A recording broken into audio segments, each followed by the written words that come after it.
भक्त के लिए महाकाल ने भस्म कर दिया। काल को सावन में जरूर पढ़े यह कथा, मिलेगा अपार पुण्य। महाकाल शिव की महिमा अपरंपार है। उन्हें प्रसन्न करने के लिए किसी खास प्रयास या पूजा पाठ की जरूरत नहीं होती, बल्कि सच्ची श्रद्धा और पूरे मन से किया गया प्रयास आपको भोलेनाथ की कृपा का पात्र बना सकता है। शायद यही वजह है कि अपने भक्तों के लिए महाकाल ने काल तक को भस्म कर दिया था। ऐसी ही एक कथा मिलती है हमारे धार्मिक ग्रंथों में, जिसे हम आपके साथ शेयर कर रहे हैं। मान्यता है कि भक्तों का चरित्र पढ़ने और सुनने से भोलेनाथ की असीम कृपा और पुण्य की प्राप्ति होती है। तो आइए जानते हैं भक्त के प्रति महाकाल की अगाध आस्था की जिस कहानी का हम जिक्र कर रहे हैं, वह स्वयं भगवान कार्तिकेय ने संतों को सुनाई थी। इसके अनुसार राजा श्वेतकेतु, जो कि भोलेनाथ के परम भक्त थे, उन्होंने काल को भी जीत लिया था। राजा श्वेतकेतु सदाचारी, सत्यवादी, धर्म के मार्ग पर चलने वाले शूरवीर और प्रजा पालक थे। वह अत्यंत ही निष्ठा और प्रेम भाव से प्रजा का पालन और अगाध आस्था और श्रद्धा भाव से शिव भक्ति करते थे। उनके इस भक्ति भाव से महाकाल अत्यंत प्रसन्न थे। उनकी कृपा से श्वेतकेतु के राज्य के लोग दुख, दरिद्रता, अकाल मृत्यु और महामारी से अछूते थे। एक दिन जब राजा श्वेतकेतु का जीवन काल समाप्त होने को था और वह भोलेनाथ की आराधना में लीन थे, तब चित्रगुप्त ने यमराज से कहा कि राजा श्वेतकेतु की आयु अब पूरी हो चुकी है, अब उनके प्राण हरने का समय है। तब यमराज ने अपने दूतों को आज्ञा दी कि वे जाएं और श्वेतकेतु के प्राण हर लाएं। यमदूत राजा श्वेतकेतु के पास पहुँचे तो वह शिव मंदिर में थे। दूत बाहर ही खड़े हो गए।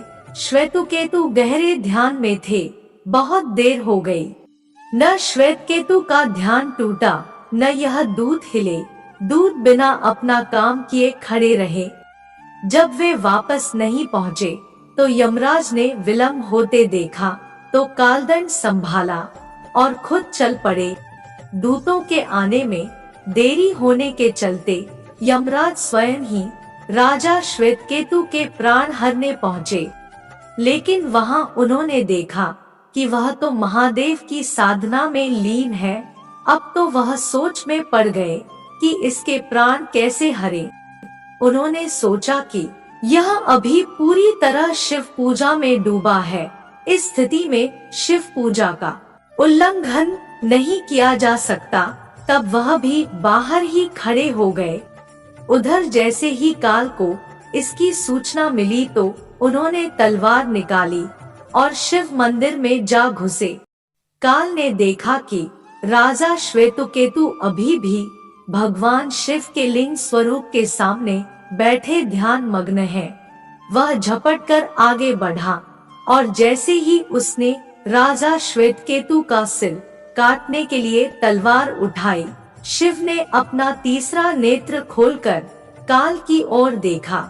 भोलेनाथ का तीसरा नेत्र खुलते ही काल वही राजा श्वेतकेतु के सामने जलकर भस्म हो गया। थोड़ी देर बाद जब राजा श्वेतकेतु का ध्यान टूटा, उन्होंने अपनी आंखें खोली तो राख में बदल चुके काल को देखा। उन्हें चिंता हुई कि यह कौन है और क्या है। श्वेतकेतु ने भगवान शिव से पूछा, हे भोलेनाथ, ये किसकी राख है? इसे किसने और क्यों जलाया? तब भोलेनाथ ने बताया कि यह काल था जो कि तुम्हारे प्राण हरने आया था। राजा श्वेतकेतु ने कहा कि हे महाकाल, यह तो आपकी ही आज्ञा से तीनों लोक में विचरता है, लोक को नियंत्रण में रखता है। इसी के भय से तो लोग पुण्य कार्य करते हैं। आप इन्हें अतिशीघ्र जीवन दान दे दें। शिवजी की कृपा से काल जी उठा और उसने उठते ही श्वेतकेतु को अपने गले से लगाकर बोला, राजा तुम जैसा तो तीनों लोकों में कोई नहीं है। तुमने तो अजय काल को भी जीत लिया। जीवन दान पाकर काल और यमराज ने कहा कि ऐसे जातक जो शिवजी के परम भक्त हैं, सच्चे मन और पूरी श्रद्धा से महाकाल की पूजा में लीन रहते हैं, सिर पर जटा और गले में रुद्राक्ष पहनते हैं, विभूति का त्रिपुंड ललाट पर लगाते और पंचाक्षर मंत्र का जप करते हैं, उन्हें कभी भी अकाल मृत्यु का ग्रास नहीं बनना पड़ेगा। कथा के अनुसार इस आशीर्वाद के बाद श्वेतकेतु ने लंबे समय तक राज किया और फिर महाकाल की कृपा पाकर उनमें ही विलीन हो गए। भक्तजनों, आशा है कि आपको आज की कथा अच्छी लगी होगी, तो इसके लिए एक कमेंट, एक लाइक, एक सब्सक्राइब और एक शेयर अवश्य करें।